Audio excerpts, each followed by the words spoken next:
अरे सर, क्षमा चाहेंगे, लेट हो गया आज। हम सोचे हम ही लेट हो गए। अरे वाह, चलो कोई बात नहीं।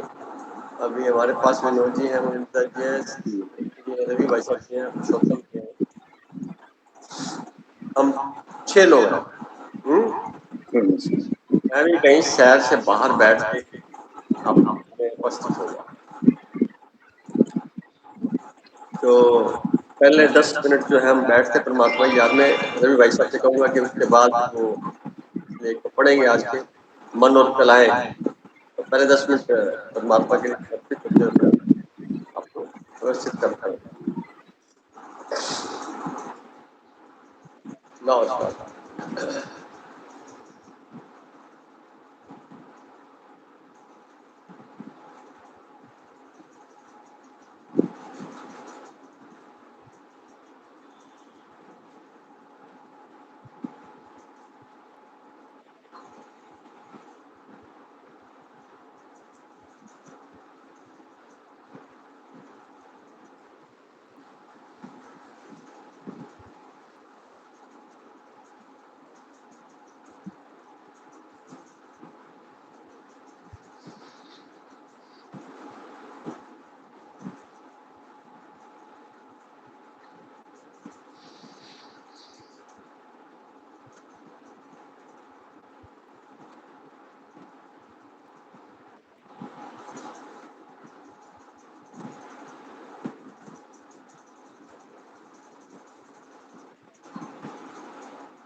सभी बहन भाइयों से आग्रह है कि अपने अच्छे फोन को पूरे लाइव हो जाइए।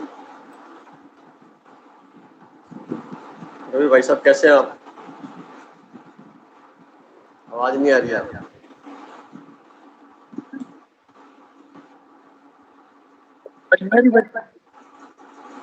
बढ़िया, अच्छी बात है। रजनी जी आप कैसे हैं? प्रणाम सर, ठीक रिकॉर्डिंग कर रहे हैं? जी। पुरुषोत्तम भाई साहब आप कैसे हैं?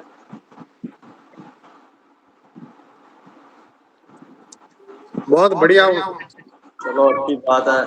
विनोद जी ने मैं अच्छा हूँ और मुनीता जी बहन जी आप भी ठीक होंगे ऐसा मैं मानता हूँ। तो आज की आप बने रहिए सभी जने और ऐड होंगे मेंबर तो ठीक है और बच्चे मेंबर तो हैं। आज मीटिंग का टॉपिक है वो है मन और कलाएं।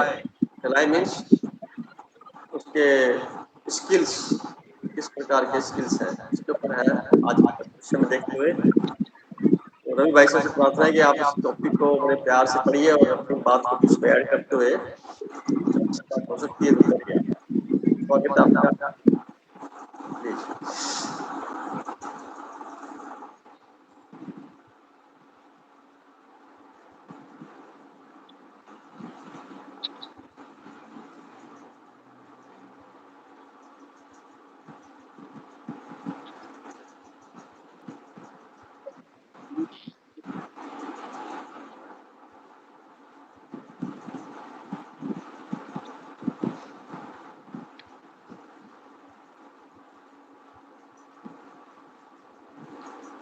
रवि भाई साहब, हेलो। जी भाई साहब बोल रहा हूँ मैंने कहा म्यूट कर लीजिए, आवाज अच्छे से आ जाएगी। अच्छा अच्छा, थोड़ा आवाज साउंड रखिए, अभी बात करेंगे। मैं बंद कर देता हूँ। हाँ जी हाँ जी हाँ जी जी। अब आवाज ठीक आ रही है भाई साहब? Okay fine. कृपया अपनी आंखें बंद कर लें, बहुत आराम से बैठ जाएं। एक बार अपनी गहरी सांस लें,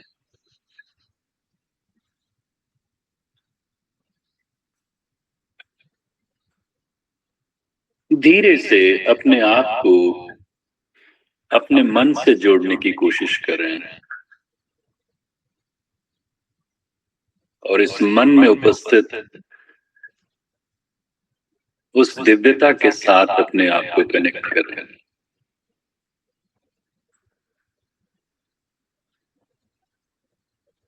उसकी उपस्थिति को महसूस करें।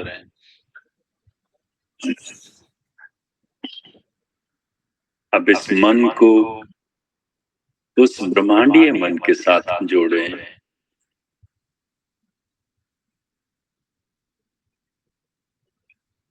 यहाँ सबके स्वास्थ्य, खुशी और लंबी आयु की प्रार्थना करें।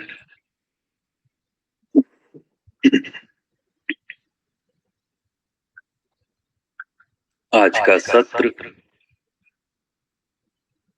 ईश्वर की इच्छा अनुसार, उनकी योजना के अनुसार मन और कलाएं आगे बढ़े, उसकी योजना अनुसार हम उसे ग्रहण कर पाए। इस प्रार्थना के साथ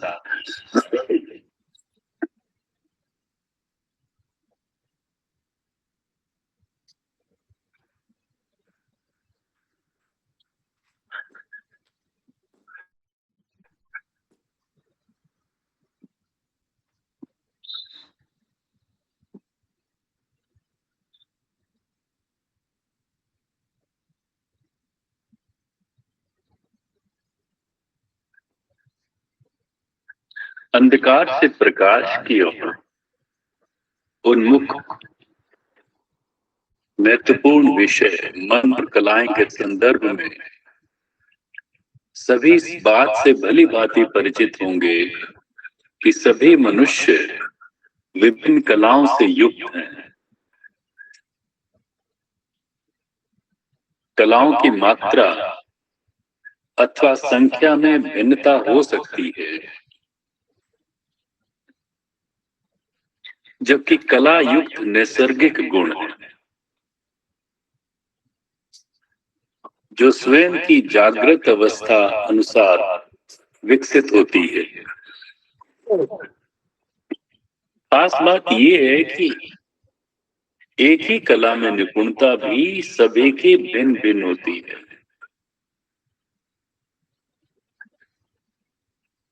कलाओं के बारे में विस्तृत वर्णन साहित्य विशेष में बखूबी आसानी से उपलब्ध है। इसलिए यहाँ कलाओं के मूलभूत सिद्धांत को आध्यात्मिकता के संदर्भ में समझना है। उदाहरण स्वरूप श्री कृष्ण जी 16 कलाएं संपूर्णता के प्रतीक हैं एवं नेक्स्ट टू सुप्रीम सोल से सुशोभित हैं।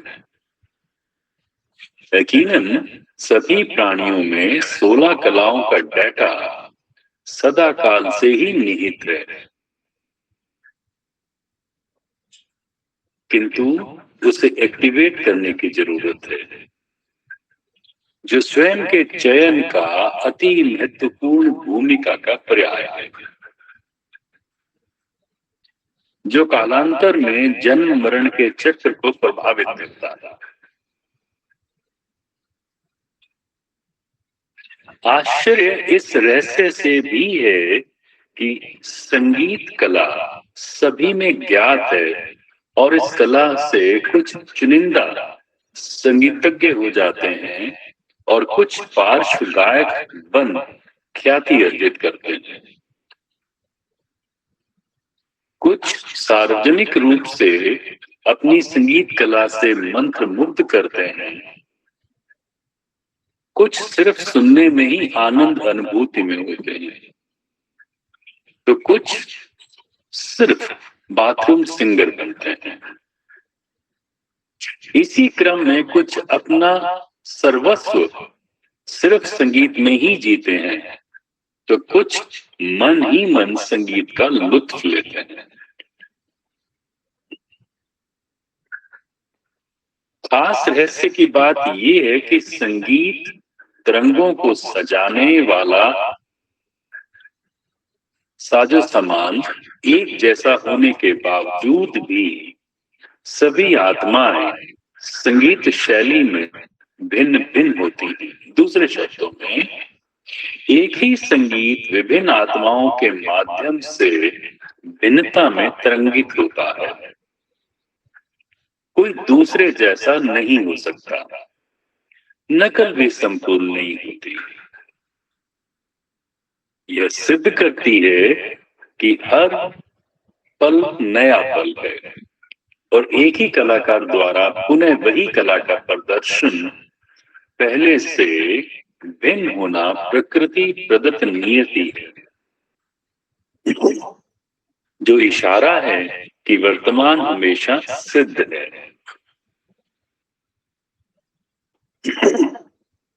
इसी क्रम में अन्य कलाओं के रहस्य भी भरपूरता में मौजूद हैं, जो सोचने पर बाध्य करते हैं कि संपूर्ण जनसंख्या में शारीरिक भिन्नता होते हुए भी कला का मार्मिक भाव एक जैसा होता है, यानी किसी भी कला का अंतिम पड़ाव परमात्मा की ओर उन्मुख रहता है।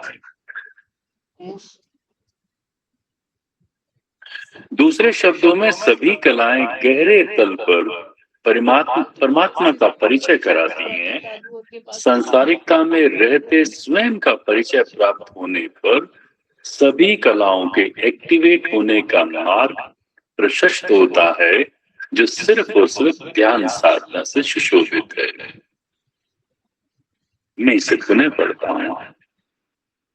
इसी क्रम में अन्य कलाओं के रहस्य भी भरपूरता में मौजूद हैं, जो सोचने पर बाध्य करते हैं कि संपूर्ण जनसंख्या में शारीरिक भिन्नता होते हुए भी कला का मार्मिक भाव एक जैसा होता है। कला का मार्मिक भाव एक जैसा होता है, यानी किसी भी कला का अंतिम पड़ाव परमात्मा की ओर उन्मुख रहता है। दूसरे शब्दों में सभी कलाएं गहरे तल पर परमात्मा का ही परिचय कराती हैं। सांसारिकता में रहते हुए स्वयं का परिचय प्राप्त होने पर सभी कलाओं के एक्टिवेट होने का मार्ग प्रशस्त होता है, जो सिर्फ और सिर्फ ध्यान साधना से सुशोभित है। अपने को जानना, अपने को समझना, तदुपरांत स्वयं का स्वयं से मिलना, स्वयं के पास बैठना, स्थिरता में होना जीवन का सर्वोच्च उद्देश्य है। जो जितना जागृत है वह उतना ही लाभान्वित है। विषय के महत्व के अंतर्गत सभी को अपनी अपनी वसीयत रूपी कलाओं को जानकर, सभी को अपनी अपनी वसीयत रूपी कलाओं को जानकर, एक्सप्लोर कर, पवित्रता के धरातल पर स्वयं ही निरीक्षण कर, अपनी अपनी जागृत अवस्थानुसार स्वयं को निर्देशित कर, अपने पर ही उपकार कर कमलवत होता है, जो मन के अंधकार को संपूर्ण प्रकाशित कर आनंद की ओर उन्मुख सदा सिद्ध है। प्रकृति प्रदत्त काय व्यवस्था में उदाहरणार्थ चंद्रमा की कलाओं के अनुभव को सभी महसूस करते हुए इस रहस्य को उजागर किया जा सकता है कि कलाओं का भी उदय और अंत होता है, यानी सभी नैसर्गिकता भी परिवर्तनीय है, यानी सभी नैसर्गिकता भी परिवर्तनीय है, जिसमें हमारा प्यारा शरीर भी शामिल है। और इस परिवर्तन का असर हमारे मन पर गहरा प्रभाव देता है, जो पुनः सिद्ध है कि मन भी परिवर्तनशील है।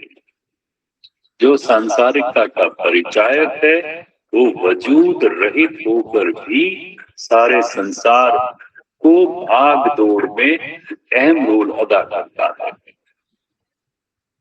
इस मन को स्थिर करने के लिए कितने उपराले करने पड़ते हैं, फिर भी स्थिर नहीं रह पाता। कारण स्थिरता मतलब लीन होना अथवा वजूद को समाप्त होना होता है। सारांश, अपने मन को अपनी ही किसी कला विशेष में बखूबी निभाते हुए लगाएं, जिससे जहां उस कला में निखार आएगा वहीं दूसरी तरफ प्रत्येक कला का धरातल पवित्रता से होने के कारण उस महान कलाकार, डिजाइनर, सृष्टि रचयिता की बरबसी याद दिलाएगा, जो हम सबका परम उद्देश्य है। मन द्वारा कला से कलाकार को पहचानना तदुपरांत स्थिरता से संभवतः लीन रहकर मूलतः अपने में विलीन होना, यानी परमात्मा मोड में होना परम लक्ष्य है। 1 मिनट अपनी आंखें बंद रखेंगे।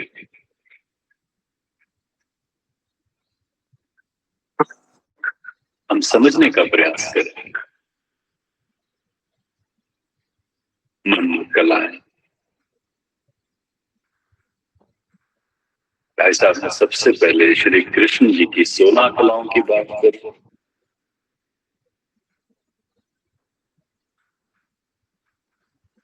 ये डाटा सब में है, ऐसी बात करी। संगीत के बारे में चर्चा की।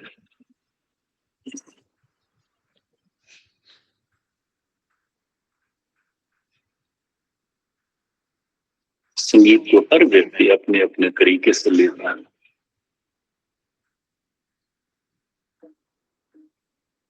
कोई इस कला में पारंगत होता है तो कोई इस कला को साधारण स्तर पे लेता है। उसके बाद इसका आध्यात्मिक पक्ष देखा। कला का मार्मिक भाव एक जैसा होता है, यानी किसी भी कला का अंतिम पड़ाव परमात्मा की ओर उन्मुख रहता है। उसके बाद आपने चर्चा की अपने को जानना, समझना, स्वयं का समूह से मिलना, स्वयं के पास बैठना, दीपा में होना जीवन का सर्वोच्च उद्देश्य है, जो जितना जागृत है, जो जितना जिस स्तर पर है, उसको उतना ही लाभ मिलता है।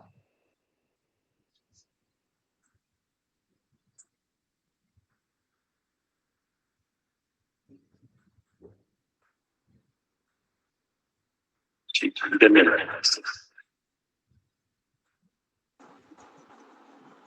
बहुत शुक्रिया भाई साहब आपका। भाई साहब आपने अच्छे ढंग से इसको एक्सप्लेन किया। और कलाएं जो है वो कला विहीन कोई भी नहीं है, कला युक्त सभी है। कला कई प्रारूप के अंदर है। हर कला परमात्मा का परिचय देती है। उद्गम स्थल वही है। निमित्त मात्र बन करके उस कला को समझते हुए जब संसारिक कार्यों में लगाते हैं तो 2 पहलू समझ में आते हैं। एक तो पहलू ये आता है कि संसार के अनुसार चल करके कर्म खत्म किया जाए। एक ये आता है कि मन के एनर्जी को वहां पे लगा करके उस कार्य विशेष को दिव्यता प्राप्त करा दी जाए। तो जो दूसरा पहलू है वो आध्यात्मिक रास्ते पे चल के होता है। पहला एक अपना संसारिकता निभाने के लिए होता है, वो उसमें इतनी गरिमा नहीं होती, उसमें एक लेन देन का ज्यादा प्रभाव आता है। दूसरे में मन हमेशा अपनी अवस्था को ऊपर उठाते हुए आंतरिकता में बड़ी सुकून की परिणाम देता है। तो अब देखने की बात ये है, एग्जाम्पल के तौर पे संगीत की तो बात समझ में आती है हमें। जितने भी संगीतज्ञ हैं आप देखेंगे उनके व्यवहार में कलाकार माने जाते हैं, या कोई पेंटिंग करता है या कोई कल्पना करके कुछ नई चीज डालता है, वो भी कला है उसके पास। बोलने की कला है, किसी भी चीज को एक्सप्लोर करने की कला है, एक्सप्लेन करने की कला है, वाणी का प्रयोग है, आंखों को किस प्रकार से मूवमेंट करता है इसकी भी कला है। तो इन सारी कलाओं के पीछे जब तक आंतरिकता से हम जुड़ करके अपने आप को पहचानेंगे नहीं, हर किसी में जो कला सबसे ज्यादा उन्मुख हो रखी है उस कला के माध्यम से उसका व्यक्तित्व डेवलप होता है। हम कह देते हैं ना कि यार ये व्यक्ति जो है बीच में बैठ के सबके समझौते करा देता है, ये आदमी बहुत शांत है, जिसके पास न्याय अच्छा मिलता है, ये अच्छा अपने को सलाह दे सकता है। तो ये कलाओं का एक प्रारूप है। अब कलाओं के इस प्रारूप के अंदर जो परिणाम प्राप्त होते हैं वो परिणाम स्वयं की जागृत अवस्था के साथ जो कर्म किए जाते हैं उससे मिला जुला परिणाम होता है, जिसमें जितना कलाकृति के रूप में उभर के आई थी, तो ऐसा माना जाएगा कि वो व्यक्ति विशेष इस कला को मन से समर्पित होकर के कार्य कर रहा है। और मेडिटेशन से हम ये समझ पाते हैं इस कला का उद्गम स्थल क्या है। तब पता लगता है कि ये तो परमात्मा की कलाओं में से एक किरण समझ में नहीं आई। तो इसका मीनिंग ये निकला कि हमारी जो सोल है उसके अंदर, हम सब सोल है, इसके अंदर सारी कलाएं पहले से निहित हैं, मतलब इनबिल्ट है, यानी गिफ्टेड है। अब एक्टिवेशन वाला जो रोल है ना, वो हमें इस जन्म में शरीर के माध्यम से एक्टिवेट होती है, डायरेक्ट एक्टिवेट नहीं हो सकती। जैसे सॉफ्टवेयर है हमारे पास, अब जब तक हार्डवेयर नहीं होगा वो सॉफ्टवेयर चलेगा नहीं, और उस सॉफ्टवेयर को चलाने के लिए पासवर्ड चाहिए। तो पासवर्ड है मेडिटेशन। जैसे आप मेडिटेशन की तरफ बढ़ते हो, पासवर्ड है वो जो सॉफ्टवेयर उसको एक्टिवेट करेगा, वो चलेगा और अपने परिणाम देगा। अब परिणाम देगा मीन्स हमारी जो इंद्रियां देखने की हैं, बोलने की हैं, या और करने कार्य की समझते हैं, महसूस करने की, तो ये सारी एक्टिवेट हो जाती है, क्योंकि ये तो है ही। तो वो उसके साथ चल सकता है, सारा एक पूरा रिदम बन करके सिंक्रोनाइज हो जाता है हमारे विचारों के साथ में परिणाम करता है। तो इस चीज को रवि भाई साहब आपने पढ़ा, अपने क्या महसूस करते हैं आप?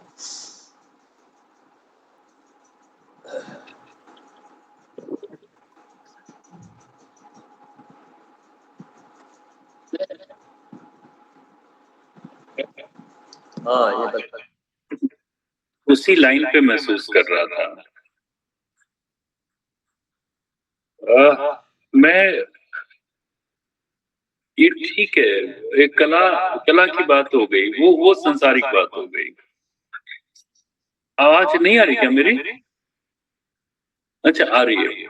और रही बात आध्यात्मिकता के लिए, आध्यात्मिकता में चूंकि मेरा मानना है कि उससे जुड़ना है, उस मन से, मन में जो उससे ना, वो ईश्वर है। और वो असीमित है,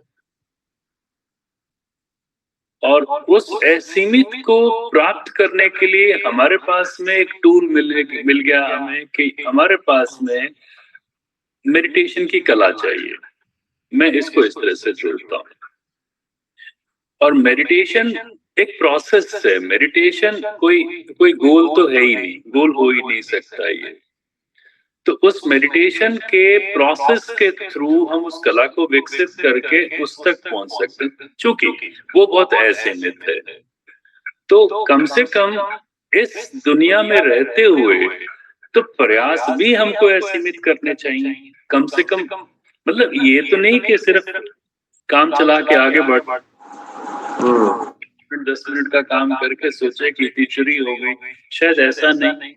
हमें उसकी उसकी उसको भी असीमित स्तर पे हमको लेके जाने की आवश्यकता है।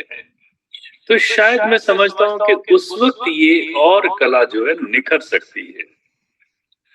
और आज आज आज की एक वार्ता मैं भी सुन रहा था जिसमें इससे हमारे मन पे क्या असर पड़ सकता है।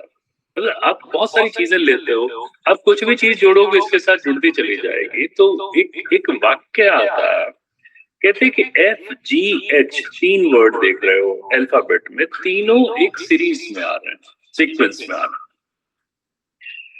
तो उन्होंने कहा कि F का मतलब फ्लेक्सिबिलिटी, G का मतलब जेनरोसिटी और H का मतलब ह्यूमिलिटी। आप अगर इससे जुड़ रहे हैं, आप मेडिटेशन कर रहे हैं, तो मेडिटेशन से आपके जो ग्रेस आपके आनी चाहिए, जो ग्रेस आपके अंदर में से भीतर में से निकलनी चाहिए, जो परमात्मा के आप और एक कदम आगे की तरफ बढ़ पाए, वो सब रिजिडिटी के साथ आप नहीं जा सकते, आप अड़ियल रवैये के साथ नहीं जा सकते। आपको फ्लेक्सिबिलिटी चाहिए, और ये जो फ्लेक्सिबिलिटी की जो कला है, ये सिर्फ और सिर्फ ध्यान के माध्यम से आ सकेगी। ये बहुत ग्रेजुअल, बहुत सटल ये आएगी। दूसरा उन्होंने कहा कि जब आपके पास में रिजिडिटी खत्म होती है, फ्लेक्सिबिलिटी आपके पास में आती है, तो फ्लेक्सिबिलिटी के बाद में जेनरोसिटी वहीं से पैदा होती है। 2 पैसे किसी को दे देना आपके पास नहीं साहब। जब आपका दिल खुलता है, आपका मन खुलता है सबके लिए, तो मुझे लगता है कि ये मन की एक बहुत बड़ी कला है जो विकसित हो सकती है। और फिर आती है साथ ह्यूमिलिटी, जिसको हम विनम्रता कहते हैं। और जब आप अपने आप के साथ विनम्र हैं, आप अपने परिवार के साथ, समाज के साथ, तो साहब वो अपने आप वो बहुत आपको नजदीक लेके जाता है। तो ये आज मुझे बहुत पसंद आई बात। तो मुझे लगता है कि मैं शायद इतना ही कुछ कह सकता हूँ सर। आपको अनम्यूट कर लीजिए, है ना? देखो आपने ना उसको सारांश में कन्वर्ट कर दिया, बहुत सुंदर बात है। ये फ्लेक्सिबिलिटी कब आएगी? जब हम निर्लिप्त अवस्था में होंगे। बिना निर्लिप्त हुए फ्लेक्सिबिलिटी नहीं आ सकती। इसको वैसे भी कह सकते हैं, हम किसी नई जगह पे गए तो वहां उस दृश्य को देख करके हम मंत्रमुग्ध हो गए, अच्छा लगा, मैं मनमोहक लगा। तो वो मनमोहक वहां लगा, तो जो हम रोज देखते हैं उस पर नहीं लगा। इसका मतलब ये हुआ वो यूज्ड टू हो गए। तो यहाँ हम रिजिड हो जाएंगे। इस रिजिडिटी को खत्म करने के लिए या कम करने के लिए या इसमें एक ब्रेक देने के लिए हमें एक नए वातावरण में जाना पड़ा, जहाँ पे हमें उसके अच्छा और माहौल में मिला। इसको बोले परिवर्तन। परिवर्तन ना पल पल हो रहा है। ये परिवर्तन ही सिद्ध करता है कि पूरी नैसर्गिकता में कोई स्थायी नहीं है। और इस बात को समझते ही फ्लेक्सिबिलिटी डेवलप हो जाएगी। जब कोई स्थिर है ही नहीं, तो फिर मेरे को अपने फिर एक और बात, ये रिजिडिटी भी जो है ना, एक सीमा है इसकी, इससे आगे नहीं हो सकती। किसी पर्टिकुलर बिंदु पे तो होगी, बाकी नहीं हो सकती। आप रोज की क्रियाकलाप में देख सकते हैं, एक ही सामग्री रोज आप नहीं कर सकते, बोर हो जाएंगे। उसके अंदर भी आपको नवीनता चाहिए। आप रोज ही एक टॉपिक पढ़ा दीजिए तो आपको लगने लग जाएगा कि भाई ये तो नहीं पढ़ा, मजा नहीं आ रहा इसमें। क्यों नहीं मजा आ रहा? वो तो रिपीटिशन होकर के मशीन बन गया। आप मशीन बनना ठीक है, किसी समझ के ठीक है, आदमी दैनिक कार्यक्रम करने हैं, पर वो जो कला है, कला का जो मेन परिवर्तन के साथ जुड़ना है, उपयोग करोगे तभी तो परिवर्तन होगा। अब आपने घरों में देखते हैं, खाना बनाने की कला बहुत होती है अच्छी। तो खाना बनाने का कला जिसके अंदर मौजूद है, वो खाना अगर अपने मन से बना रहा है तो कला का विस्तार होगा। और अलग अलग चीजों के बीच में उसका रुझान बढ़ेगा तो उस कला का और अच्छे तरीके से उसका लाभ ले पाएगा, लोगों को लाभ मिलेगा। यानी कला का मतलब है वो जो है दूसरों के लिए परिणाम अच्छा देगी, खुद को तो सेटिस्फेक्शन, खुशी और आनंद का जो नैसर्गिक वैल्यूज है उसके अंदर बढ़ोतरी होगी, या उसको महसूस करेंगे, परिणाम सामने वाले को अच्छा मिलेगा। यानी उस प्रोसेस का जो परिणाम है, जैसे कोई गाना बजाता है, अच्छा बोलता है, गाना अच्छा, कोई लिखता अच्छा है, कोई बोलता अच्छा है, तो जो बोलता अच्छा है उसकी वाणी सब लोग सुनते हैं। अब बोलते वक्त वो पूरा अपने आत्मिक शक्ति से जुड़ा होता है, पूरा पूरा जुड़ा होता है, तभी उसके मुख से जो शब्दों का मधुरता के साथ में क्लैरिटी आएगी। ये कला को उसने विकसित कर लिया। अच्छा, एक गाने को बार बार बोलना उसको फिर नहीं अच्छा लगेगा, तो दोबारा नया गाना बनाएगा, और उसके लिए सारे गाने अच्छे होंगे। तो कला कोई फिक्स नहीं हो सकती, फ्लेक्सिबिलिटी का ही दूसरा नाम है, और इम्प्रूवमेंट स्टेज वाइज होती रहती है। हर कोई व्यक्ति कला युक्त है, ऐसा कोई भी नहीं जो कला विहीन हो, कला युक्त ही है। हम आगे बढ़ते हैं, इसके बारे में थोड़ा और पूछ लेते हैं। मैं, हमारे साथ मेंबर आज कम है, तो पुरुषोत्तम भाई साहब,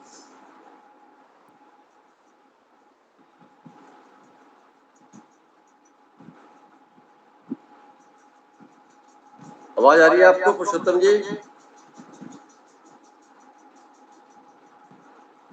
आ रही है सर, आ रही है। आपके अंदर कौन सी कला है, कभी महसूस किया आपने? हाँ जी, आपके अंदर कौन सी ऐसी कला है जो आपने महसूस किया, मेरे अंदर ये कला है, मैं इसको अच्छा मानता हूँ? ये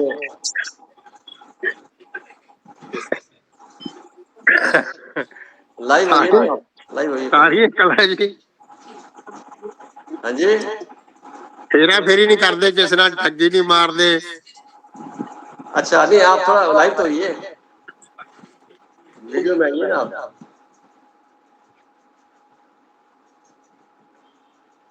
हाँ, ठगी नहीं मारते, ये अच्छी बात है ना। एक ये भी तो कला है, ईमानदारी से काम करना, लॉयल बनना, रॉयल बनना, ये भी तो कला है। तो आपके गुण है, विकसित कर रखे हैं आपने।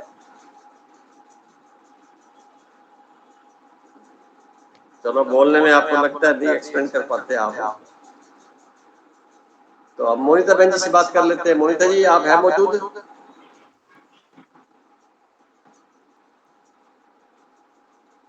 जी सर। हाँ, प्रणाम सभी बहन को जी। प्रणाम। Good evening. आपने क्या जी महसूस सर। किया, आपके अंदर कौन सी कला है जिसको आप विकसित कर चुके हैं या कर रहे हैं, या और इसके अलावा क्या क्या है? सर पहली बात तो चूंकि टीचर बन गए बाय प्रोफेशन, तो बोलने की कला है, क्योंकि अपने वाक कला से ही हम बच्चों को अपना जो सब्जेक्ट है, विषय वस्तु, उसको समझाते हैं। वो एक कला आ गई। और चूंकि अब पोस्ट बदल गई है, तो सबको लेकर चलना है, तो बहुत सारे क्या बोले, टैक्टफुली हमको चलना होता है। तो सबको लेकर चलने का भी की भी एक कला है।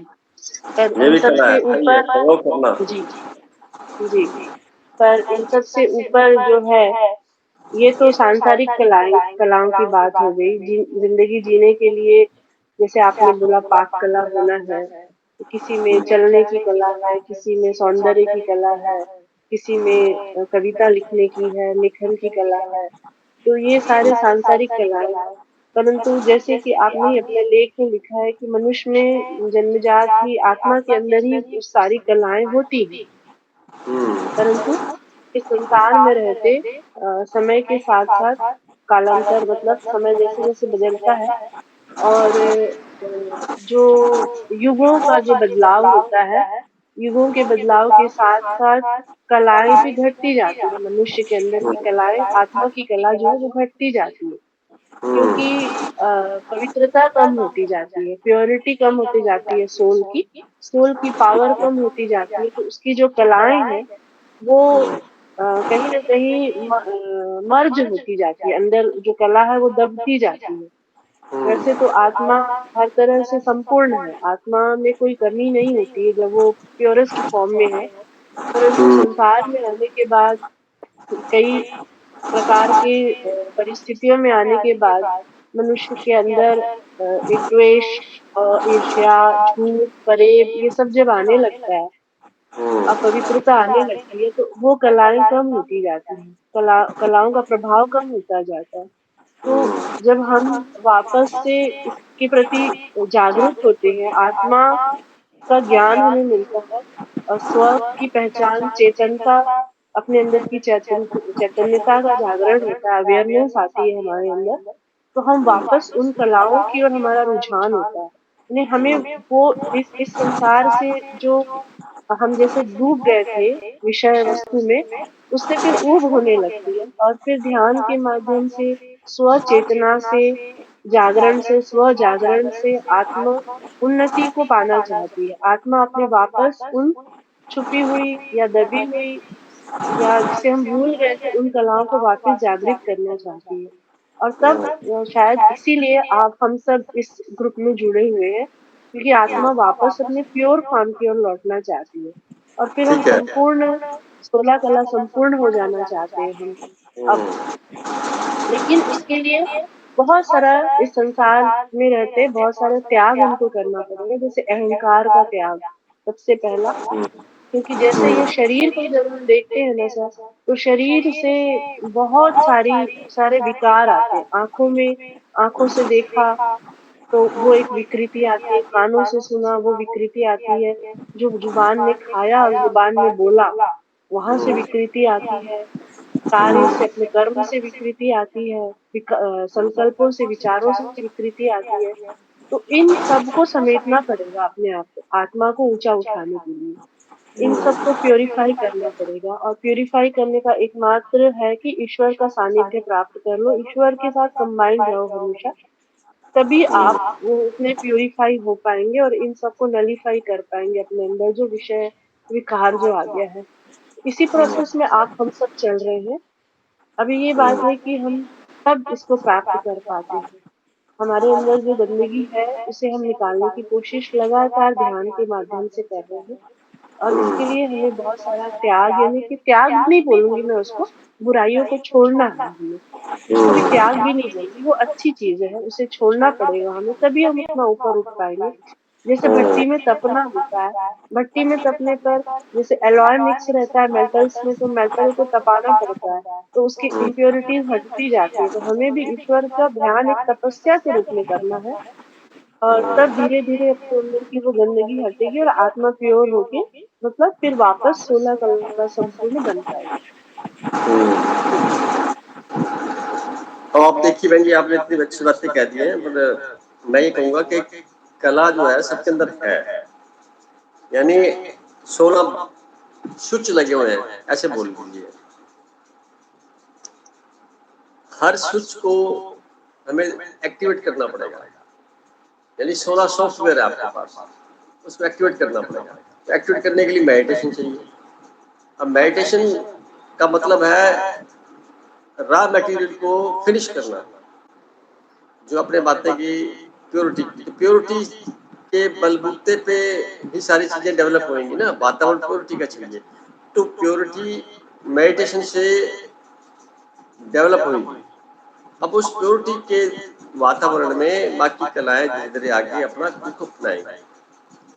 अब चूंकि प्योरिटी की मात्रा कम है तो कलाओं के ऊपर उसका असर पड़ेगा। टीचर पढ़ा रहा है, उसके दिमाग में विचार आ रहा है कि मुझे इसके क्लास के बच्चों के बीच में से कुछ बच्चे हमें ट्यूशन पे लेने हैं ताकि उनको पढ़ाया जाए और उससे कुछ इनकम की जाए। तो ये कला का विकृत रूप शुरू हो गया, यानी स्वार्थ जुड़ गया इसमें जो हम देख रहे हैं ना। तो फिर कला धीरे धीरे शील होनी चाहिए क्योंकि उसके अंदर आत्मिक शक्ति की तरफ से जो फोर्स मिलती है या पूरा फोकस मिलता है या एनर्जी का लेवल बढ़ता है वो नहीं हो पाएगा। यानी इसके ऐसा करने से खुद की ग्रोथ रुक जाएगी, संसार बढ़ जाएगा, पैसा बढ़ जाएगा, खुद की ग्रोथ रुक जाएगी। इसको ऐसे भी समझ सकते हैं आप। जब आप नैसर्गिक तरीके से निर्लिप्त अवस्था में अपने कार्य करते हैं तो वो कला तो खैर अपना रोल अदा करते हुए परिणाम अच्छा देगी ही देगी, तो बोले दिव्य परिणाम। और आंतरिकता में हमें सुकून, खुशी, आनंद प्राप्त होगा, महसूस करेंगे और कला विकसित होगी। इससे आप कभी नोटिस करना, कला विकसित होगी। तो कला को खराब करना और न करना ये हमारे हाथ में है। इसी तरह से कोई और काम देख लीजिए, जो भी आदमी है, मान लो हम लोग डिजाइन करते हैं बिल्डिंग का, तो हम ये कोशिश करते हैं भी इस मकान में जो रहे बंदा स्वर्ग की तरफ रहे। बीमार अगर है तो ठीक हो जाए, शारीरिक परेशानी है तो ठीक हो जाए, कोई मन में और बात है तो वो भी यहाँ आकर के वातावरण ऐसा प्राप्त हो उसको तो वो ठीक हो जाए, उससे दुआएं मिले हमारे। ये हमारा प्रयास रहता है। और जो फीस ली जाती है उसके पीछे कारण होता है कि उसके बदले में मान लो किसी से हमने 10,000 रुपये लिए तो इसका मतलब ये हुआ कि 1,00,000 रुपया उसकी सेविंग करके उसमें से 10 लेने हैं, बाकी 90,000 अपनी तरफ से गिफ्ट देनी है, वो खुद नहीं बचा सकता।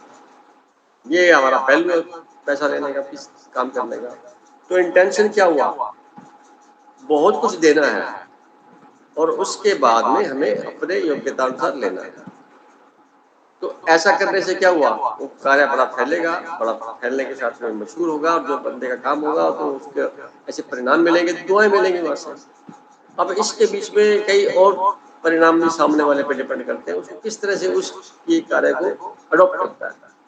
जितना ज्यादा समर्पण सामने वाले से होगा उतना उसको परिणाम अच्छा मिलेगा। ये अनुभव मेरे आज तक रहे हैं। जैसे जैसे जो मिलावट की जाएगी तो जो हमारी थीम थी, जो हमने सोचा था, उसके अंदर उसकी कमी आनी शुरू हुई, क्योंकि हमने उस वक्त इस भाव में बैठ के चीज बनाई। क्योंकि जब लक्ष्य बनते हैं किसी अज्ञात चीज के तो वो धरती पर मौजूद नहीं है, तो कल्पनाएं इसमें सहयोग करती हैं। और कितनी प्योरिटी है आपके पास, उस प्योरिटी की कलाओं का पूरा चित्र पेपर पे आता है, फिर वो पेपर वाला साकार रूप में उठ जाता है।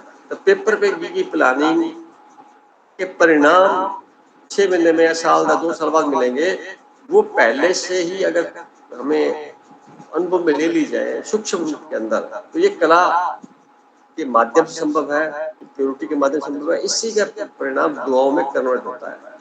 तो ये जो मेरे अनुभव बता रहा हूँ कि हम ऐसा ही करते आ रहे हैं तो इससे परिणाम मिले हमारे को।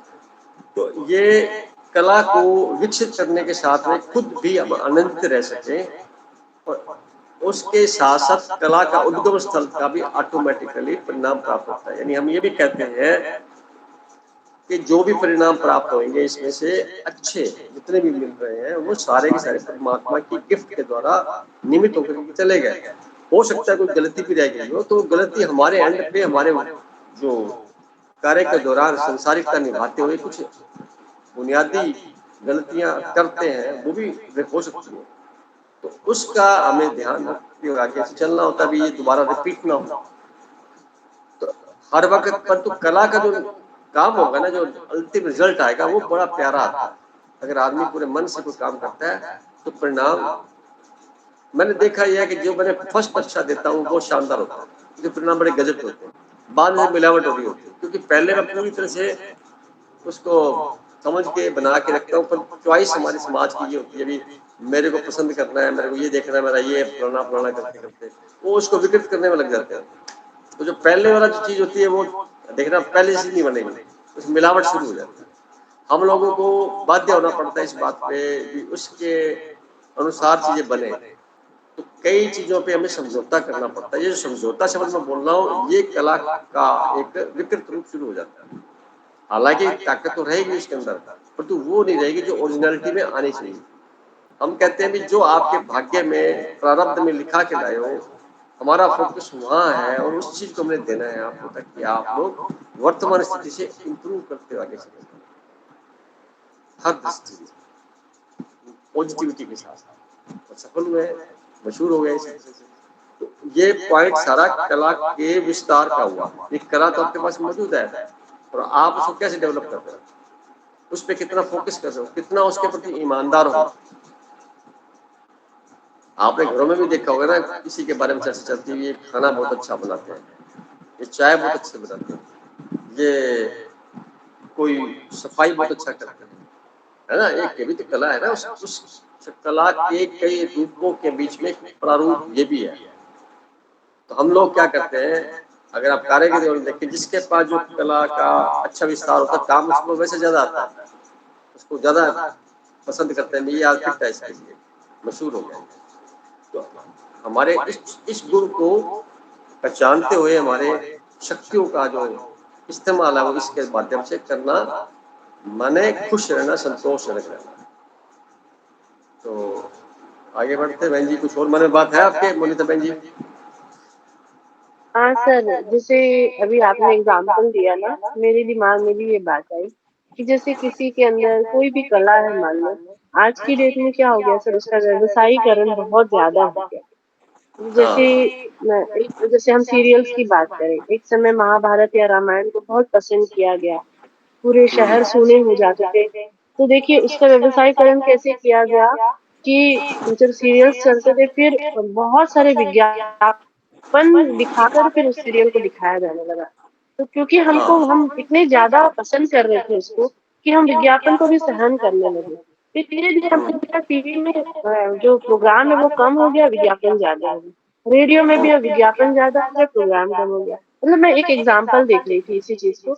इवन अभी मतलब एजुकेशन में भी सर, जो टीचिंग हो रही है, जैसे क्रैश कोर्स देते हैं, अब वो लाखों में दे रहे हैं और उसको टुकड़ों टुकड़ों में, मतलब पैसा पूरा लेंगे। तो देखिए हर चीज का इस कदर अपनी कला का व्यवसायीकरण हुआ है पैसों के लिए, कहीं पर भी देखिए। तो कला तो निश्चित रूप से विकृत होती जा रही है, जो आपने बोला बिल्कुल सही है कि वो विकृत रूप लेती जा रही है। वापस उस गुरुकुल के समय का देखिए सर, क्या करवाते थे गुरु, सारा ज्ञान दे देते थे, हर प्रकार की कला से उनको मतलब अप टू डेट पारंगत करते थे। और केवल क्या कर अपने ही घर में रखते थे उनको, और केवल घर से उनको भिक्षा लेकर आओ और उसी से पालते थे पूरे बच्चों को। यहाँ तक कि राजमहल के मतलब राजकुमार भी वहीं पर पलते थे और वो भिक्षा लेकर आते थे और उसी से उनका जीवन यापन होता था। तब देखिए उस समय उन्होंने पूरी प्योरिटी से अपनी कला को उन्होंने अपने बच्चों में गुरुकुल में बांटा है। तब वो कैसे एक शूरवीर तब के निकलते थे वहां से, गुरुकुल से जो आते थे। तो यही चीज मुझे भी समझ में आई अभी इस बात से। तो वो कलाएं इसीलिए आज विकृत हो गया उसका रूप, जो हम आत्माओं के अंदर हमारी जो शक्ति कम हुई है वो यही कारण है। जी सर, आगे फिर सबको मौका देते हैं। आप जो कह रहे हैं ना बहन जी, ये व्यवसायीकरण इसलिए हो गया ना कि प्राप्ति को पहले रखा गया और फिर अपनी कला का इस्तेमाल किया गया। और इसके दौरान क्या होता है कि जो मूल तत्व वो गुम हो गया।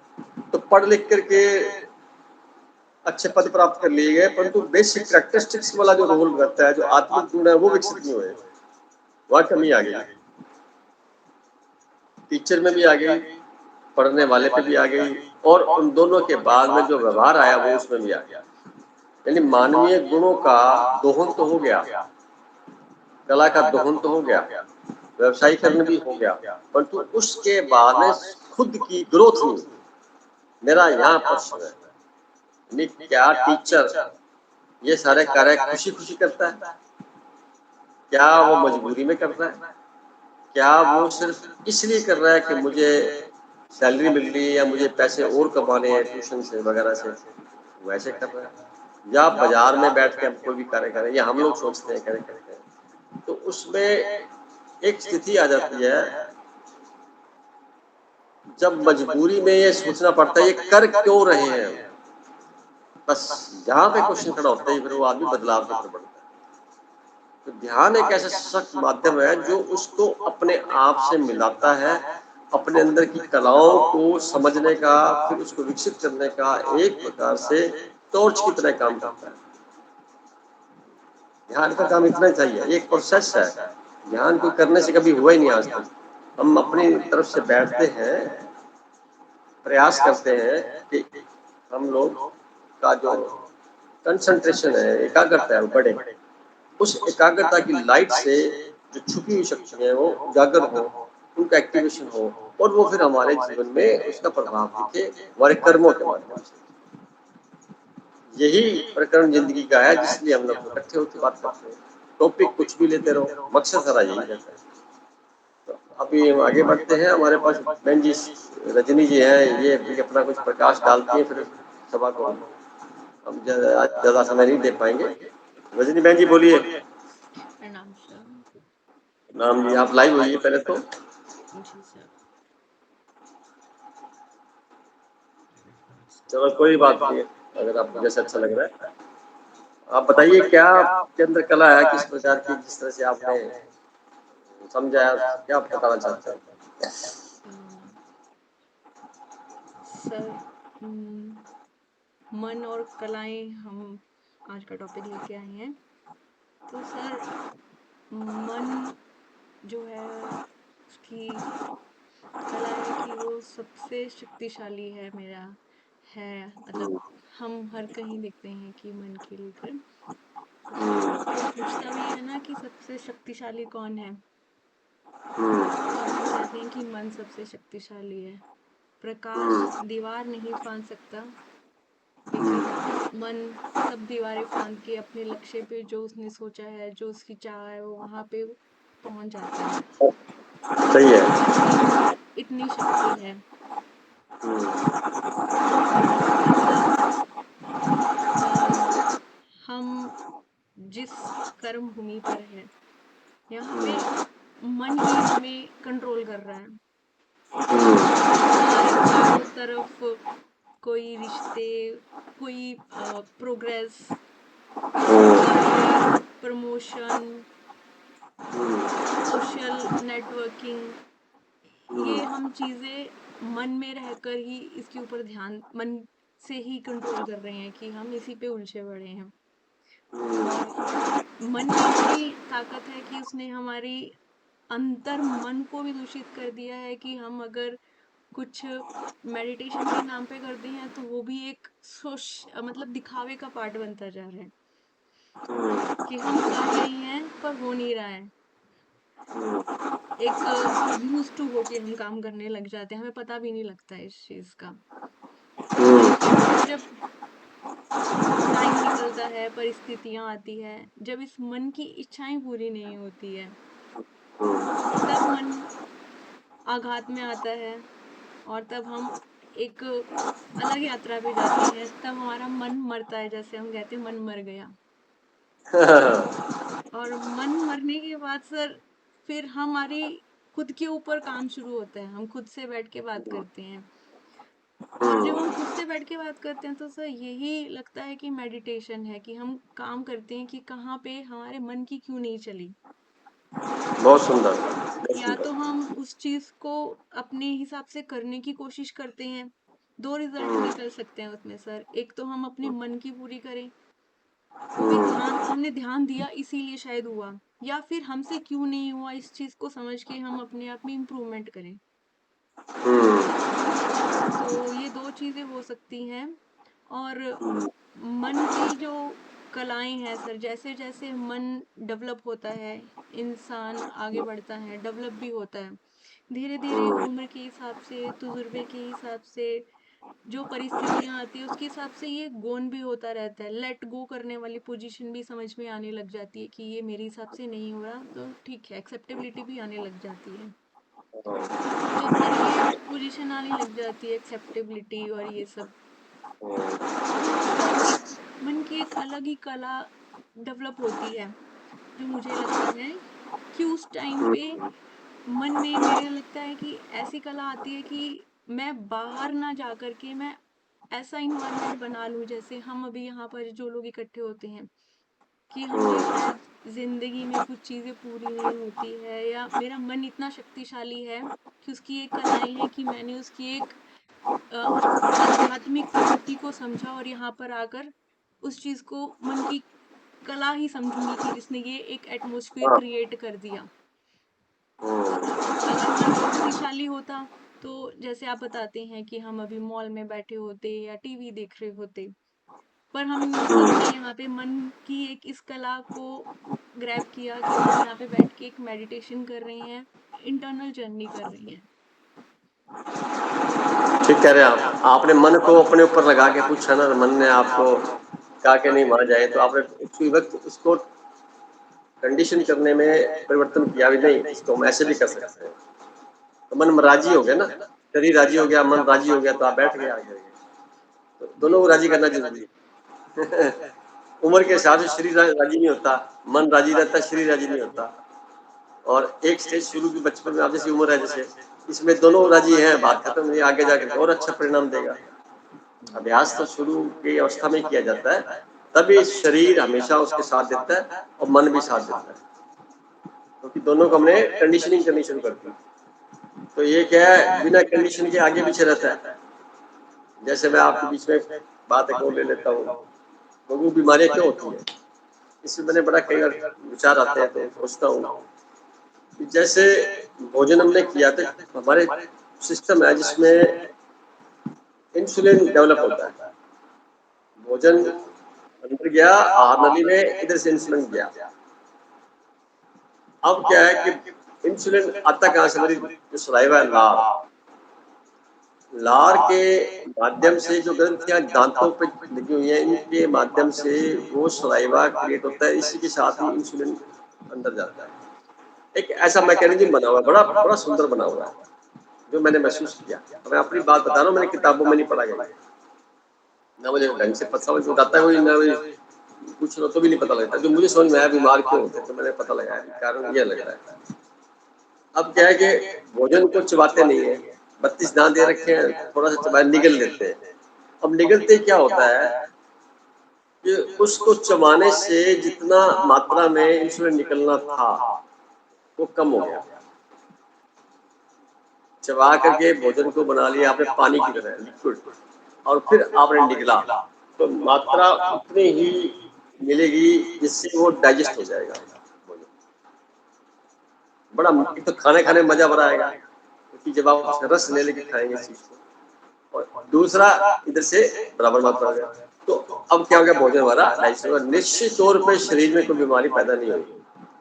यहाँ क्या हो रहा है, हम खाते क्या है, जो सॉफ्ट आइटम, यानी रेडीमेड आइटम, इसको बोलेंगे फास्ट फूड, क्योंकि उसमें चबाने वाला काम कम होता है। कड़क चपाती या कड़क जो चीजें खाएंगे, गन्ना चूसेंगे या कुछ कड़क खाएंगे, तो चबाना पड़ेगा, उससे वो अभ्यास खत्म होता हो गया या होता जा रहा है।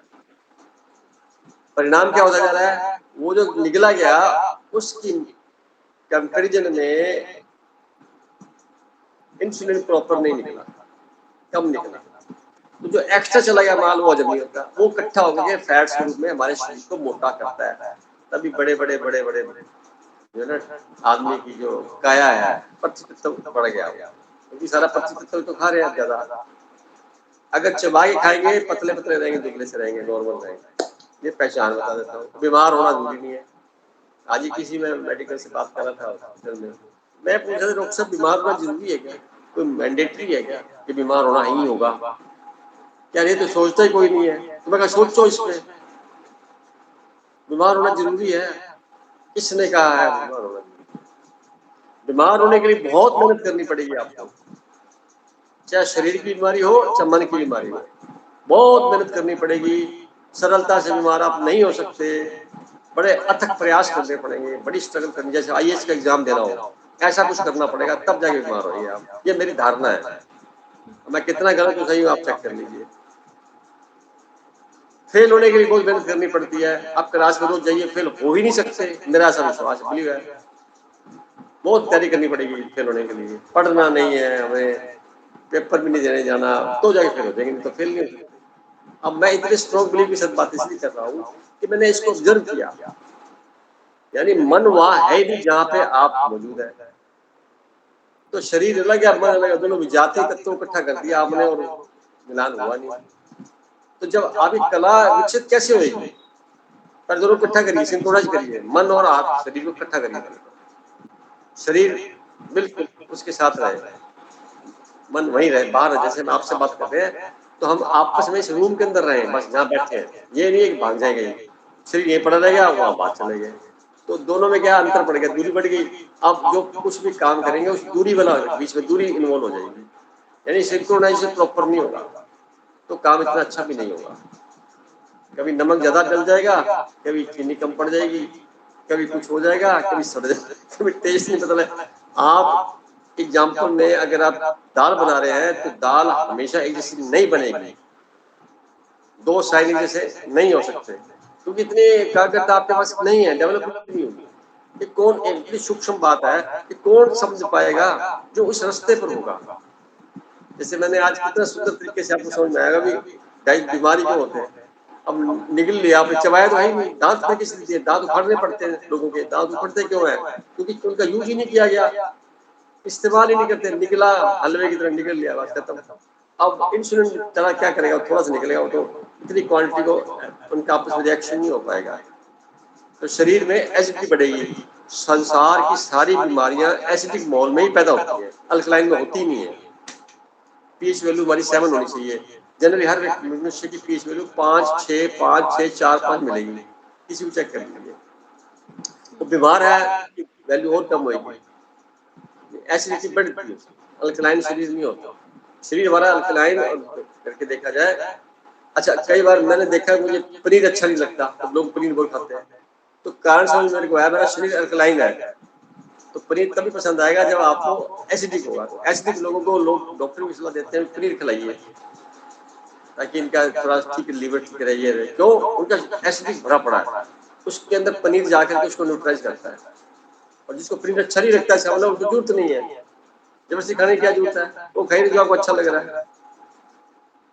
मैंने कई बार हमारे जैसे आप कोई व्यक्ति गया और उसके पैर में ठोकर लग गई, तो दो तरह की घटनाएं हैं। एक व्यक्ति तो आगे बढ़ जाएगा नजरअंदाज करके, लेट गो करके चला जाएगा। एक व्यक्ति रिसर्च करेगा क्यों तेरा पैर टकराया उससे, मुझे आगे से क्या सावधानी बरतनी है, इस पर रिसर्च करेगा वो। तब उसके मन में जो उथल पुथल है दोबारा नहीं आएगी, वो वहीं शमन हो जाएगी। तो हमें हमेशा घटना के साथ में जुड़े रहना होता है। क्यों का प्रश्न का जवाब भी मिल जाए तो दोबारा घटना रिपीट नहीं होगी। चेतना जो है हमारी, यानी हमारा जो कॉन्शियसनेस है, इसके ऊपर फोकस ध्यान के माध्यम से तो होगा। दिन भर लोग याद करते रहते, बैठे रहते हैं, कुछ ना कुछ, या तो कुछ ही नहीं हो रहा हो, शांत बैठे रहे, तो फिर क्या कुछ सोचने की बात नहीं रह जाएगी। ऐसी स्थिति भी तो ध्यान की सर्वोच्च स्थिति होती है। ये आए तो तब कब आएगी? अभ्यास से तो आएगी। श्वास उसमें अपना रोल अदा करते हैं, लंबा गहरा श्वास लेते रहिए, या फिर भूल जाइए, अपने आप आते दीजिए, जो आ रहे हैं जाने दीजिए, बिल्कुल पंगा मत लीजिए। दोनों स्थितियों में ऐसे चलना पड़ेगा, या तो कंट्रोल करिए, छोड़ दीजिए। कंट्रोल करते तो प्राणायाम बन गया, नहीं छोड़ देते तो नैसर्गिक फिर चलता है। तो श्वास धीरे धीरे ध्यान के माध्यम से बहुत छोटे अपने आप हो जाते हैं, होने दीजिए। जरूरत जितनी आता जा रहा है, शरीर साफ सुथरा है, खराब है ही नहीं। अब आप मेरी बात ना इस पे आ गया, तो मन शरीर पे कुछ इकट्ठा हो गया। टॉपिक हमारा है कलाएं वाला, तो खाना खाने की भी कला है, बताओ। मैं यहाँ पे कहूँगा चबा चबा के खाइए, बड़े मजे से खाइए और शुक्रगुजार के साथ बैठे खाइए। उस खाने के अंदर जो रस बनेगा, उसके बाद आप परिणाम देखेंगे, आप आश्चर्यचकित हो जाएंगे। आज प्रयोग करके देखना, रवि भाई साहब, पुरुषोत्तम जी और मोनिता जी, आज हम बैठे रजनी जी, बाकी मेंबर चले गए। अब 5 मेंबर है ना, मैं तो करता ही हूँ, आप करिए, उसके परिणाम देखिए। शरीर से फालतू चर्बी चढ़ेगी नहीं, वो चढ़ा के करना भी क्या हमें, तो अर्थ का एलिमेंट बढ़ा लो आप जितना मर्जी। अब रोज खा लो, पिज्जा बर्गर खाने शुरू कर दो, ब्रेड खानी शुरू कर दो, और ये फास्ट फूड खाने शुरू कर दो, शरीर में जमा होने शुरू हो जाएंगे जाके। क्यों? इंसुलिन निकलेगा नहीं। अब पता लग गया आपको, ये मेडिकल वाला पॉइंट कौन बताएगा, बताओ मेरे को, ये तो बताना चाहिए मेडिकल वालों को। आप किसी से पूछ के देख रहे हो, डॉक्टर से वही नहीं बता पाता, क्या यार पता नहीं यार, मैं तो इलाज कर दूंगा आपका। इलाज कर ही नहीं सकता कोई डॉक्टर, पैदा ही नहीं हुआ इलाज करने वाला, मैं यहाँ या नहीं बोलता हूँ। उसकी क्या औकात है इलाज कर देगी, वो तो बीमारी को बुलाने की कुछ आपको एक सांत्वना के तौर पे मेडिसिन दे देगा उसको। इसको इलाज बोलते हैं क्या? इसको इलाज नहीं बोलते। इसको एक भ्रम में डाल देगा, अगले के विश्वास को भ्रम में डाल देगा। हाँ, राहत मिल गई उसको भी, मैं भूल गया, जैसे कोई नशा दे दिया उसको। प्रकृति अपने आप ठीक करेगी उसको, आप करने देंगे तो। 2-3 दिन कुछ मत खाइए, पानी पीजिए, सिंपली थोड़ी सी खुली हवा में रहिए, धीरे धीरे प्रकृति उसको ठीक कर देगी, ये गारंटी है। क्योंकि अंदर भी तो जो सिस्टम मैकेनिज्म बना उस पर विश्वास ही पता ही नहीं है, तो अंदर जितने कई तरह के बैक्टीरिया हैं, तो वो बैक्टीरिया अपने आप खाने लग जाते हैं। आप 4-5 दिन खाना मत खाइए, बल्कि 21 दिन तक खाना नहीं खाए तो मरता नहीं कोई आदमी। तो वो 5 दिन कहता मैं खाता ही नहीं खाना, देखा जाएगा, मर जाऊंगा तो मर जाऊंगा, ज्यादा बढ़िया। बीमार कोई भी बंदा बोल दे, संकल्प ले ले कि मुझे खाना खाना नहीं है, मैं तो मरना, ज्यादा मरा तो पड़े, ये संकल्प लेके बैठ जाए, तो मैं कहता हूँ ठीक हो जाएगा वो 5वें दिन। देखना क्यों, अंदर सारी गंदगी आपस में खा पी करके सब साफ हो जाएगी। पानी पीता रहे बस, पानी और हवा, दो से क्या जल्दी। तो परमात्मा ने 2 चीजें एसेंशियल दे रखी है हमें निःशुल्क। हवा निःशुल्क दे रखी है तो पैसे नहीं लगता, और पानी भी लगभग निःशुल्क दिया है। इस पे फोकस करेंगे तो मन, ये भी तो कल्पना करने की शक्ति है ना मन, ये भी तो वही जा रहा है। हम हर बात पे अपने आप को लिंक करें कि क्या ये आवश्यक है, क्या ये जरूरत है। जरूरत से ज्यादा हर काम करना भी एक प्रकार का संसार से जुड़ने का न्योता होता है।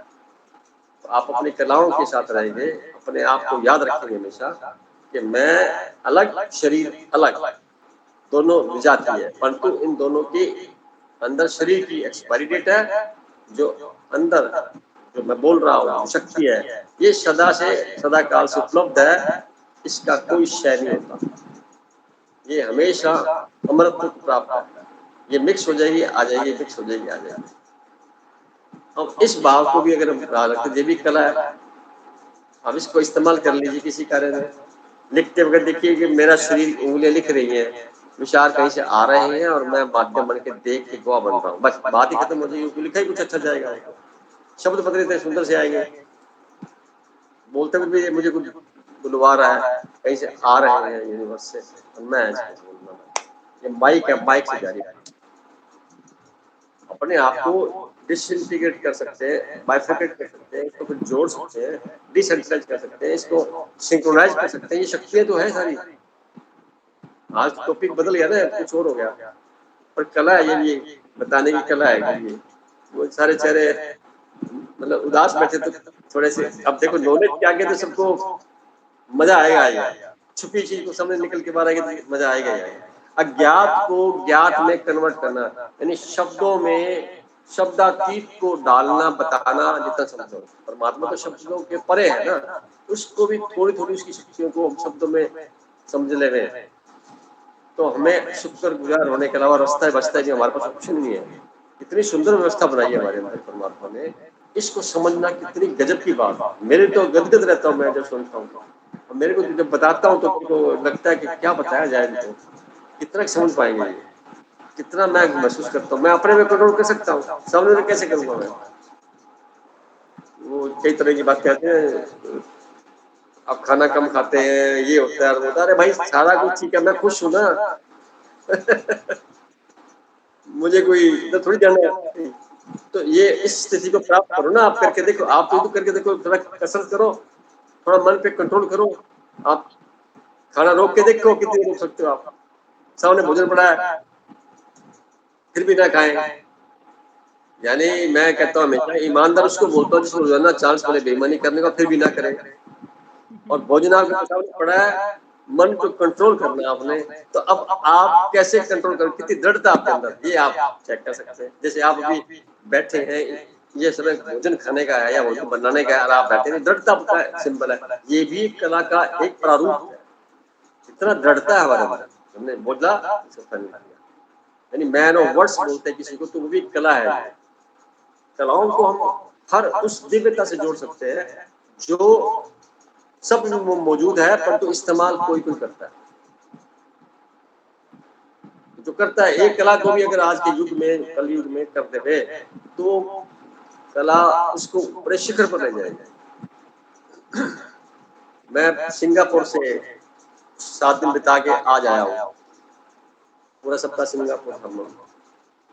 वहां पे और यहाँ में कल्चर में अंतर देखा। कल्चर क्या अंतर, वहाँ डिसिप्लिन है, डिसिप्लिन नहीं है, बस इतनी सी बात। वहाँ डिसिप्लिन है, और मैं हमेशा कहता हूँ जहां जहां डिसिप्लिन होगा वहां वहां हमें किसी प्रकार के कानून की जरूरत नहीं है, वहां किसी प्रकार के देवी देवताओं की जरूरत नहीं है, वहां किसी प्रकार के धार्मिकता के आडंबरों की जरूरत नहीं है, वहां किसी भगवान की भी जरूरत नहीं है, किसी प्रकार के एक्सटर्नल मीन्स की जरूरत नहीं है, क्योंकि डिसिप्लिन आप है। जहां जहां इनडिसिप्लिन है वहाँ धार्मिकता भी चाहिए, नेतागिरी भी चाहिए, कानून भी चाहिए, बड़े बड़े पंडित चाहिए कानून के, हर चीज चाहिए, बड़ी बड़ी चीज। जो इनडिसिप्लिन है, अराजकता फैली हुई है। कहाँ है अराजकता? मन में। और इसकी कोई किताब, कोई यंत्र नहीं बना अभी तक जो इसको देख करके आदमी सजा देवे या कोई उसको देख करके कोई बात करे। वही बने हुए मन में कुछ चल रहा है, बाहर कुछ चल रहा है, अब अंतर पड़ गया है। तो जो बाहर दिखता है उसका समाज ने कानून बना दी, जो नहीं दिखता अंदर पड़ा उसको पता ही नहीं है। सारा खेल तो अंदर का है, बाहर तो अपराध होंगे, अंदर तो पाप हो रहा है। सूक्ष्म सोचना गलत, पाप जो करना अपराध। अब दोनों में अंतर पड़ गया। अब इस बारीकी से समझने के लिए तो ध्यान बिना कैसे समझा जाएगा? हमारा समाज क्यों ऐसे हो रहा है, क्यों से भरा हुआ? क्योंकि मन अंदर से बहुत कमजोर और कह सकता हूं कि बाहरी वातावरण में इतना ज्यादा मस्त हो गया कि वो वापस अपने आप को पहचान पाने मुश्किल हो गया, लौटना मुश्किल हो गया। अभिमन्यु की तरह सारे अभिमन्यु बने हुए हैं। मैंने एक और अनुभव बताता हूँ। मेरे साथ मेरी सिस्टर थी, यही थी मेरी मिसेज थी। अब वो परचेजिंग में जब जा रहे थे तो वो इतना सारा सुंदर सामान पड़ा हुआ है, ये वो, अरे मैंने कई संसार है भाई, आकर्षण का लेवल है। आप सोच लीजिए लेना क्या है, और वो लीजिए और चलिए बस, और कुछ नहीं करना। तब जाके समझ में आया किस पर्पज के लिए हम आए हैं, क्या लेने आए, बस इतना चाहिए, लो और चलो बस। बाकी देखने चिपको मत, लिप्त मत हो। लिप्त हो जाओगे तो फिर यही रह जाओगे, दुनिया में आए इसलिए रह जाओ यही, दोबारा मकान ना लो, पैदा लो गाड़ी छूट जाएगी। हर घटना से हमें कुछ सीखने को मिलता है, हर जगह पे कुछ वातावरण को मिलता है। तो ये एक लंबा प्रकरण है, फिर कभी चर्चा करेंगे अनुभव का। पर बताना चाहता हूँ कि आपने जो बताया कला के बारे में, अब आपने अपनी कला विकसित की मैरिज के बाद, अपने आप को जागृत किया आपने, मैं ऐसा बोलूंगा। पहले सोए हुए थे, दुख की चोट ने आपको जगाया और धीरे धीरे फिर आपने उसको ओवरकम किया। ये आपकी दृढ़ता की निशानी, ये आपके स्ट्रॉन्ग मन को सही दिशा में लगाने की निशानी, और अल्टीमेटली आप अध्यात्म के रास्ते पर आ गए। ये आपकी जिंदगी को और ऊंचा उठाने के लिए, आपकी विकसित, आपकी जो सुषुप्त अवस्था में जो शक्तियां हैं उसको एक्टिवेट करने की निशानी है। आप क्या से क्या बनते जा रहे हैं, इतने शब्दों को आप बोल रहे हैं, अनुभव कर रहे हैं, विश्लेषण कर रहे हैं। कहीं से सीखी थी क्या? नहीं, ये थी आपके अंदर पहले से मौजूद। थोड़ी सी लाइट गई अंदर मन की, मन पर ऐसे भागा जा रहा था, थोड़ा आपने भागे से किया, लाइट आई ऊपर, तो आपका काम शुरू हो गया। ये प्रैक्टिकली आप महसूस करिए। मन नीचे देख रहा है पर आप सामने में नहीं देखता, ऊपर देख रहे तो बहुत बड़ी बात है। तो मन को ऊपर उठाना है।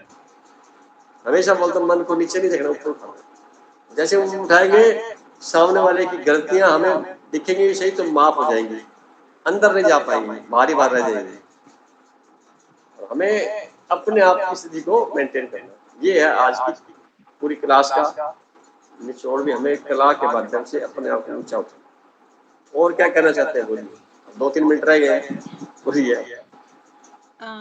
सर जैसे अभी आपने बताया कि मतलब हम मन के साथ मतलब ऊपर उठते हैं, ऐसा सर हम जब ध्यान करते हैं ना हमें महसूस भी होता है, मतलब मुझे होता है ऐसा, शायद वही आप जैसे कह रहे हैं कि ध्यान करने से नहीं होता, ये परमात्मा की एक बख्शीश है जो हमारे ऊपर होती है।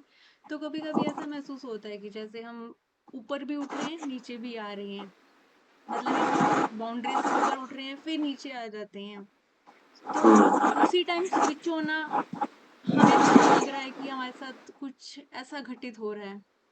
और सब ऐसी चीजें जब होती है ना, जैसे जो आप कहते हैं कि ये चीजें हो रही हैं, ये एक्सपीरियंस अलग ही होता है। हर बार एक कुछ अलग एक्सपीरियंस होता है जो हमें एहसास दिलाता है कि अंदर से एक इनर पीस मिलती है। पर जो दिक्कत यहाँ पर आ जाती है जब हम वापस आते हैं, यहाँ पर इतनी बाउंड्रीज होती हैं, मतलब हम चाह कर भी इस इन्वायरमेंट से अगर अपने आप को डिस्कनेक्ट करते हैं तो हम यहाँ जहाँ पर हम हैं जिस इन्वायरमेंट में हैं, क्योंकि हमें रहना वही है तो उससे कनेक्ट रहना भी जरूरी है। तो एक मन में ना एक कॉन्फ्लिक्ट सा आ जाता है कि मतलब हमारा अंदर से एक यात्रा चल रही है, हमें चाहिए वो, लेकिन हमें करनी पड़ रही है बाहर की। आप द्वंद में बात कर रहे हैं। द्वंद का मतलब ही धुंध, कंफ्यूजन, इल्यूजन। संसार सारा कंफ्यूजन और इल्यूजन से भरा हुआ है। अगर ऐसा नहीं होता तो सलाह कर लोग पैदा ही नहीं होते, सलाह देने वाले नहीं पैदा होते। ध्यान का मतलब मेरा होता है आप हर वक्त उसी मोड पे, उसी पोजीशन पे वर्तमान में है। इसका मीनिंग ये है। तो आपको इतना कॉन्फिडेंस खुद के ऊपर होगा, अभी जो कहा जा रहा है, जो किया जा रहा है वो सारा सही है, बात खत्म। करने से पहले जो विचार करना था, R&D करनी थी, कर ली। अब नहीं, अब ये फाइनल हो गया, अब इस पे ज्यादा चर्चा नहीं करनी। यहाँ तक होना चाहिए, फिर इसको आप मान लीजिए बस। फिर कंपैरिजन नहीं करनी, फिर किसी से और मिलाप नहीं करनी, क्योंकि सब अलग अलग है। कंपैरिजन करेंगे दुख होगा, अपनी गलतियों पे विश्वास आएगा, मैंने गलत कर दिया, ये ऐसा था, महंगा था, सस्ता था, ये था, वो था, ऐसे बातें करने लग जाएंगे। वो फिर चिंतन जुगाली गलत हो जाएगी। ठीक हो गया, जो हो गया अच्छा हो गया, बस उस वक्त की घटना थी, बेटर हुआ। अब अभी की बात करते हैं। अब इतना ज्यादा लेट गो करने की पोजीशन जब आ जाएगी तो आप उसके अंदर शक्तियां ऑटोमेटिकली एक्टिवेट होती रहेंगी, आपको पता भी नहीं लगेगा कि ये हो कैसे रहा है। तो शरीर का स्वस्थ रहना, मन को स्वस्थ रखना जरूरी नहीं है। मन का स्वस्थ होना शरीर को स्वस्थ रखता है। ये उल्टी गंगा है। तो कह रहे शरीर ठीक नहीं है, ये मेरा तो क्या करूँ। अरे भाई, तूने मन खराब कर रखा है, शरीर को तू बाद में सोच। तो डब्बा है, उसके अंदर तू बैठा हुआ है, तू तेरे को ठीक कर ले, ये डब्बा ठीक हो जाएगा। मन को समझते ही वो मर जाता है, होता ही नहीं है, मन रहता ही नहीं है, विलीन हो जाता है, उसी वक्त मौत हो जाती है, उसी वक्त की मौत हो जाती है। और ध्यान घटित होता है, करना नहीं होता। करना का उपक्रम जरूर है, पर करने से नहीं होता। बहुत गहरे शब्दों के साथ जब मैं महसूस करके बताता हूँ इन बातों को, अनुभव के साथ में, तो मुझे लगता है कि मैं किसी चीज को देख करके महसूस जब तक नहीं करता, उसके बारे में बोलने का मुझे अधिकार भी नहीं है। तो वो महसूस करने के साथ ही बात जो बताई जाती है, उसमें थोड़ा ताकत में काम, उसकी दृढ़ता होगी, काम उसकी वाणी में भी दृढ़ता आ जाती है। हम वहां पे सिंगापुर गए तो ओवरकोट लेके, छतरी लेके जाओ। मैं क्या जूत तो पहनी नहीं, आप जितने जाओगे सारे काम ठीक हो जाएंगे। क्या नहीं ले रहे, मैं ले लो, चलो ले लो, कोई बात नहीं, छतरी छोड़ दो और ले लो। अब गए तो पहले दिन प्रसाद आते जूत ऐसे ले आए, लेके चले। दोबारा दूसरे दिन भी ऐसे हो गया, एक दिन भूल गए। एक दिन मैंने मना कर दिया, जिस दिन बरसात आने वाली थी मैंने मना कर, बंद कर दो, नहीं जरूरत नहीं पड़ेगी।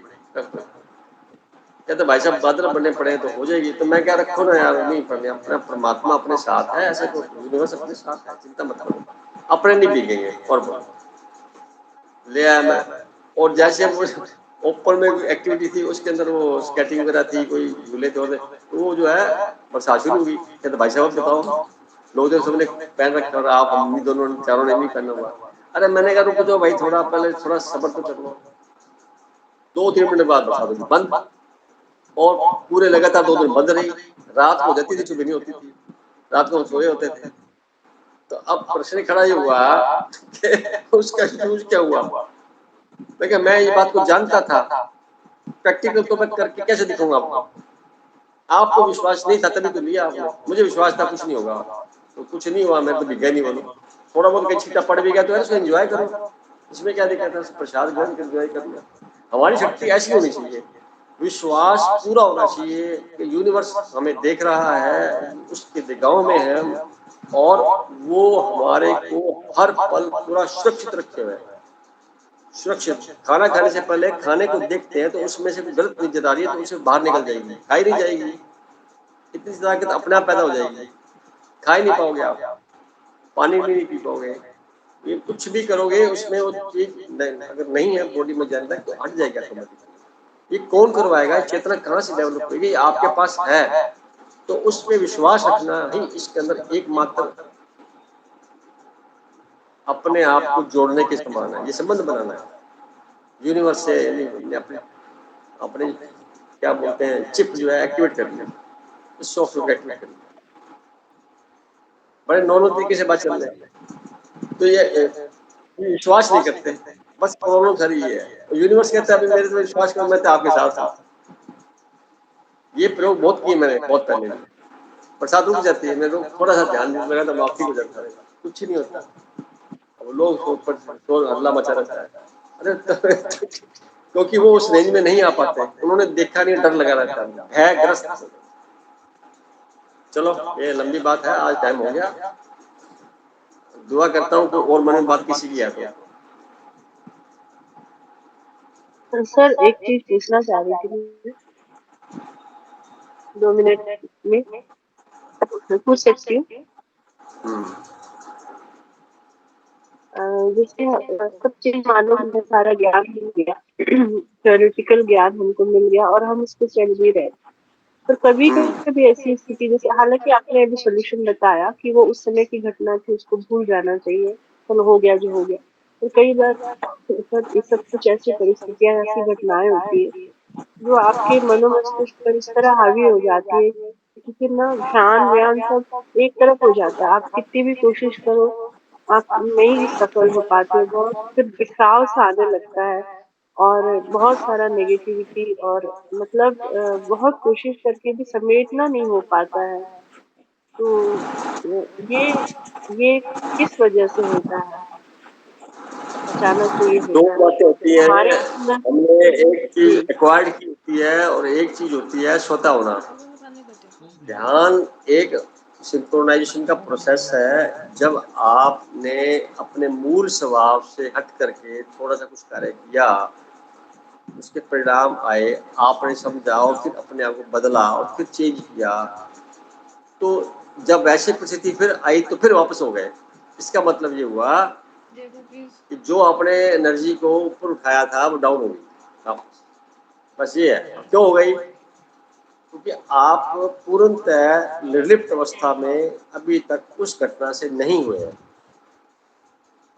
और फिर एक घायल कर दिया उसको, बैक्टीरिया को घायल कर दिया, फिर वो ठीक हो जाएगा, फिर जिंदा हो जाएगा। पूरी तरह से समाप्त करने का आपने दृढ़तापूर्वक उसका निर्वहन नहीं किया, इसका मीनिंग ये नहीं। इसलिए कैसे भी हो तो आप खुद उसमें परेशान होने की क्या बात है, समझ तो लिया परेशान पहले जितने नहीं होंगे, कम होंगे, फिर और कम होंगे, फिर ऐसे करते चरणबद्ध तरीके से आदमी की जो यात्रा चलती है, जिससे उसका जीवन इम्प्रूवमेंट में बढ़ता चला जाता है। हम घटना पहले वाली घट गई, वापस वही माहौल मिल गया तो घटना घट सकती है ना, क्योंकि बैक्टीरिया तो सारा मौजूद है ना, तो फिर एक्टिवेट हो जाएगा, उस घटना से बैक्टीरिया एक्टिवेट हो जाएगा। अब आप माउंट आबू जाते हैं तो वहाँ के वातावरण में तो वो घटना नहीं घट सकती ना जो घर पे घटती है, तो वहाँ अलग है, माहौल ही लगा, वातावरण लगा है। अब वहां से वापस आके उसी माहौल में वापस आए तो उस माहौल की जो वातावरण का प्रभाव है वो फिर पड़ गया, यानी आप वातावरण से प्रभावित हो गए। होना ये चाहिए कि वहां भी ठीक ठाक रहे, यहाँ भी ठीक ठाक रहे।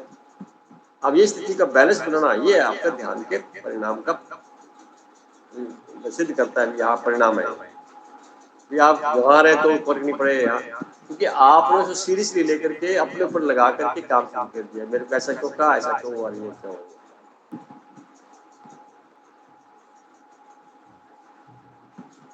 बात समझ आ रही है?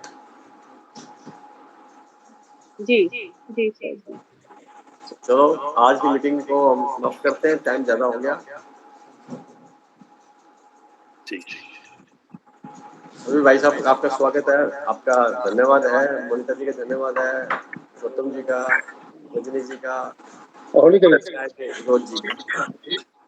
आज काफी कुछ नया कुछ हो गया है। इस कोई और मन में बात है कि तो अगली बार करेंगे। जी बहुत बहुत थैंक यू। शुभकामनाएं। Good night sir, good night, नमस्ते, प्रणाम।